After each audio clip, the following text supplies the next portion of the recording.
A proverb deeply embedded in the Indian middle class says, "Jitni chadar ho, utne pair pasaro." Stretch your legs only as far as your blanket. While passed down as generational wisdom, this mindset operates as a cognitive virus, quietly eroding ambition before it can materialize. This creates a glaring paradox in the modern economy.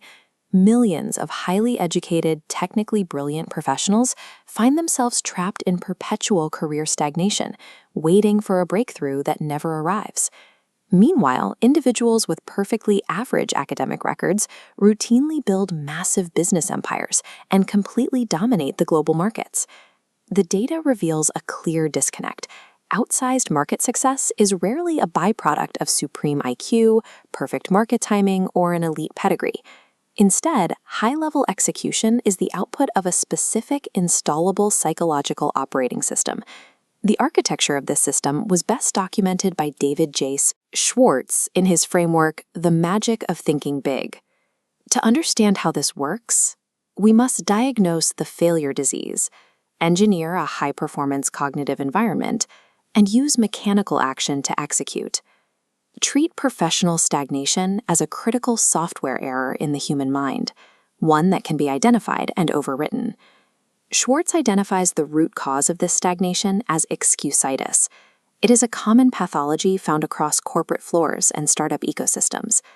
Highly capable people often fail because they construct airtight, logical rationalizations for why they should avoid attempting to scale. In the Indian context, this frequently manifests as intelligence excusitis, the Sharma bada syndrome.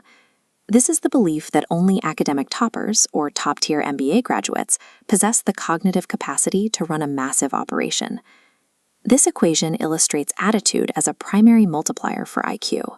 A professional with 150 IQ and a negative attitude reduces their potential to 0, finding every reason plans fail.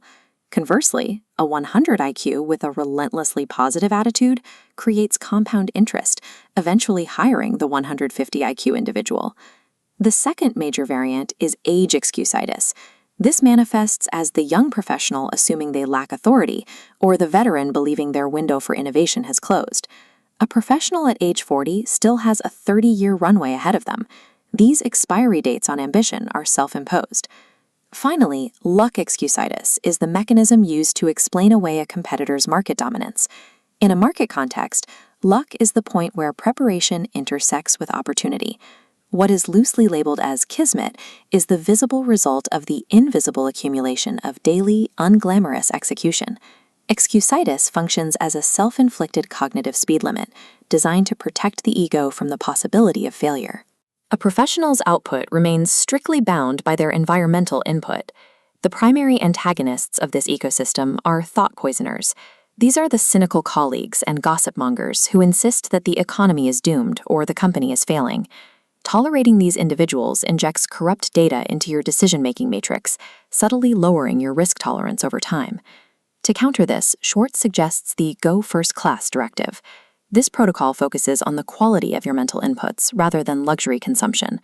Going first class means maintaining a strict standard for your information diet and peer selection. This requires filtering your environment to include only those individuals who are discussing scale, business models, and future growth. Average people discuss other people. High-value professionals discuss ideas. Scaling your career requires a brutal audit of the 5 people you spend the most time with.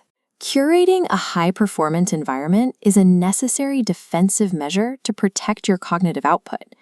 Even with the right environment, scaling is often blocked by fear. Fear of financial loss, of speaking up, or of looking foolish. Psychologically, fear exists as a hallucination, triggered by a lack of positive data in the brain's memory bank.